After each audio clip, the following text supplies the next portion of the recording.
ছোট পর্দার জনপ্রিয় অভিনেত্রী মনিরা আক্তার মিঠুর বড় ছেলে মুশফিক ইসলাম উপন্যাসকে মারধরের অভিযোগ উঠেছে। বৃহস্পতিবার রাজধানীর তুরাগ এলাকার একটি সড়কে এই ঘটনা ঘটে। থানায় অভিযোগ দায়েরের পর ছেলেকে মারধরের সাথে জড়িত ব্যক্তির ছবি ও পরিচয় প্রকাশ করে বিচার চেয়েছেন অভিনেত্রী।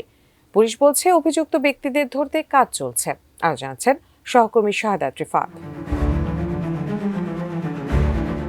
19 ফেব্রুয়ারি সামাজিক যোগাযোগ মাধ্যম ফেসবুকে একটি পোস্ট দেন ছোট পর্দার জনপ্রিয় অভিনেত্রী মনিরা আক্তার মিঠু, যেখানে তিনি একটি প্রাইভেট কার ও এক ব্যক্তির ছবি শেয়ার করেন। ফেসবুকের ওই পোস্টের ক্যাপশনে অভিনেত্রী লিখেন, কিছুক্ষণ আগে এই প্রাইভেট গাড়িটি আমার গাড়ির পেছনে ভয়ঙ্কর গতিতে ধাক্কা মেরে আমাদের গাড়ির অনেক ক্ষতি করে। পরে আমার বড় ছেলে উপন্যাস গাড়িটি আটকাতে গেলে তাকে বেধড়ক পিটিয়ে রক্তাক্ত করে পালিয়েছে দুজন। পোস্টে মনিরা মিঠু ওই গাড়ির মালিকের ছবি ও নাম্বারও তুলে ধরেন। লিখেন, আমার ছেলেকে পিটানোর দৃশ্য ধারণ করা হয়েছে। অভিনেত্রীর এই পোস্ট মুহূর্তেই ছড়িয়ে পড়ে নেট দুনিয়ায়। প্রতিবাদের আওয়াজ তুলেন তার সহকর্মী ও ভক্ত অনুরাগীরা।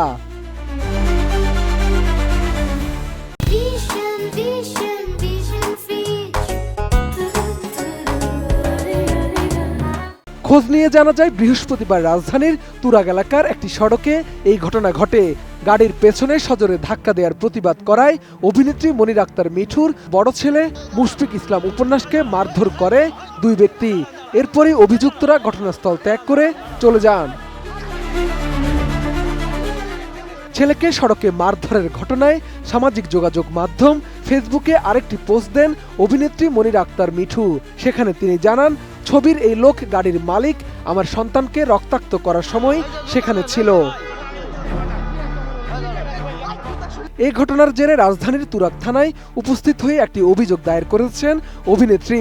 ঘটনার সত্যতা নিশ্চিত করে তুরাগ থানার ভারপ্রাপ্ত কর্মকর্তা মোহাম্মদ রফিকুল ইসলাম বলেন, অভিনেত্রী মনিরা আক্তার মিঠুর গাড়িকে পেছন দিক থেকে একটি গাড়ি ধাক্কা দিলে গাড়িটি অনেক ক্ষতিগ্রস্ত হয়।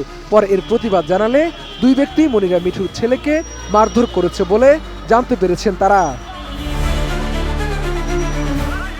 এই ঘটনায় মামলার প্রক্রিয়া চলার তথ্য দিয়ে পুলিশের এই কর্মকর্তা আরও বলেন, আমরা অভিযুক্ত এক ব্যক্তির নাম ঠিকানা পেয়েছি। বিষয়টি নিয়ে পুলিশ কাজ করছে। শাহাদাত রিফাত, ATN নিউজ, ঢাকা।